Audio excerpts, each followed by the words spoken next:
شروع اللہ کے نام سے جو بڑا مہربان نہایت رحم والا ہے۔ جو چیزیں آسمانوں میں ہیں اور جو چیزیں زمین میں ہیں سب خدا کی تسبیح کرتی ہیں اور وہ غالب حکمت والا ہے۔ وہی تو ہے جس نے کفار اہل کتاب کو حشر اول کے وقت ان کے گھروں سے نکال دیا۔ تمہارے خیال میں بھی نہ تھا کہ وہ نکل جائیں گے، اور وہ لوگ یہ سمجھے ہوئے تھے کہ ان کے قلعے ان کو خدا کے عذاب سے بچا لیں گے، مگر خدا نے ان کو وہاں سے آ لیا جہاں سے ان کو گمان بھی نہ تھا، اور ان کے دلوں میں دہشت ڈال دی کہ اپنے گھروں کو خود اپنے ہاتھوں اور مومنوں کے ہاتھوں سے اجاڑنے لگے۔ تو اے بصیرت کی آنکھیں رکھنے والو، عبرت پکڑو۔ اور اگر خدا نے ان کے بارے میں جلا وطن کرنا نہ لکھ رکھا ہوتا تو ان کو دنیا میں بھی عذاب دے دیتا، اور آخرت میں تو ان کے لیے آگ کا عذاب تیار ہے۔ یہ اس لیے کہ انہوں نے خدا اور اس کے رسول کی مخالفت کی، اور جو شخص خدا کی مخالفت کرے تو خدا سخت عذاب دینے والا ہے۔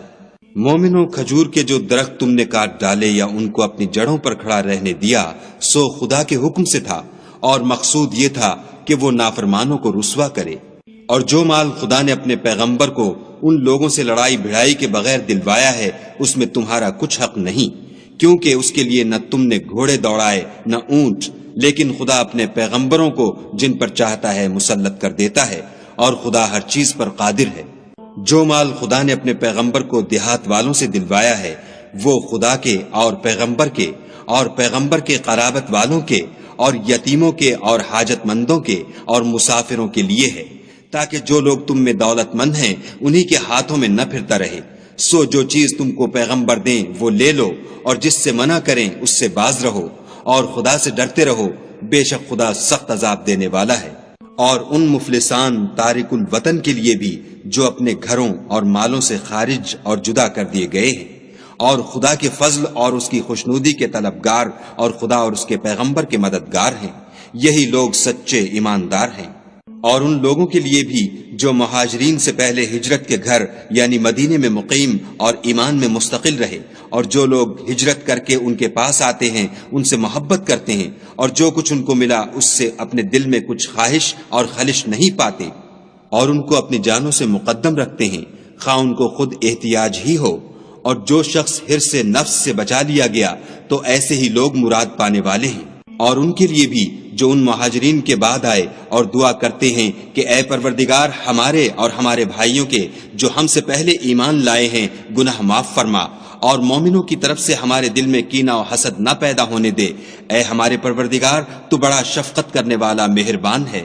کیا تم نے ان منافقوں کو نہیں دیکھا جو اپنے کافر بھائیوں سے جو اہل کتاب ہیں کہا کرتے ہیں کہ اگر تم جلا وطن کیے گئے تو ہم بھی تمہارے ساتھ نکل چلیں گے، اور تمہارے بارے میں کبھی کسی کا کہا نہ مانیں گے، اور اگر تم سے جنگ ہوئی تو تمہاری مدد کریں گے، مگر خدا ظاہر کیے دیتا ہے کہ یہ جھوٹے ہیں۔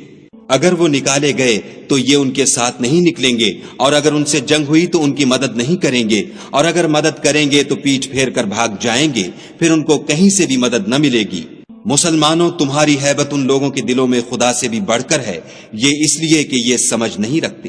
یہ سب جمع ہو کر بھی تم سے بالمواجہ نہیں لڑ سکیں گے، مگر بستیوں کے قلعوں میں پناہ لے کر یا دیواروں کی اوٹ میں مستور ہو کر ان کا آپس میں بڑا رعب ہے۔ تم شاید خیال کرتے ہو کہ یہ اکٹھے اور ایک جان ہیں، مگر ان کے دل پھٹے ہوئے ہیں، یہ اس لیے کہ یہ بے عقل لوگ ہیں۔ ان کا حال ان لوگوں کا سا ہے جو ان سے کچھ ہی پیشتر اپنے کاموں کی سزا کا مزہ چکھ چکے ہیں، اور ابھی ان کے لیے دکھ دینے والا عذاب تیار ہے۔ منافقوں کی مثال شیطان کی سی ہے کہ انسان سے کہتا رہا کہ کافر ہو جا، جب وہ کافر ہو گیا تو کہنے لگا کہ مجھے تجھ سے کچھ سروکار نہیں، مجھ کو تو خدا رب العالمین سے ڈر لگتا ہے۔ تو دونوں کا انجام یہ ہوا کہ دونوں دوزخ میں داخل ہوئے، ہمیشہ اس میں رہیں گے، اور بے انصافوں کی یہی سزا ہے۔ اے ایمان والو، خدا سے ڈرتے رہو، اور ہر شخص کو دیکھنا چاہیے کہ اس نے کل یعنی فردائے قیامت کے لیے کیا سامان بھیجا ہے، اور ہم پھر کہتے ہیں کہ خدا سے ڈرتے رہو، بے شک خدا تمہارے سب اعمال سے خبردار ہے۔ اور ان لوگوں جیسے نہ ہونا جنہوں نے خدا کو بھلا دیا تو خدا نے انہیں ایسا کر دیا کہ خود اپنے تئیں بھول گئے، یہ بد کردار لوگ ہیں۔ اہل دوزخ اور اہل بہشت برابر نہیں، اہل بہشت تو کامیابی حاصل کرنے والے ہیں۔ اگر ہم یہ قرآن کسی پہاڑ پر نازل کرتے تو تم اس کو دیکھتے کہ خدا کے خوف سے دبا اور پھٹا جاتا ہے، اور یہ باتیں ہم لوگوں کے لیے بیان کرتے ہیں تاکہ وہ غور کریں۔ وہی خدا ہے جس کے سوا کوئی معبود نہیں، پوشیدہ اور ظاہر کا جاننے والا، وہ بڑا مہربان نہایت رحم والا ہے۔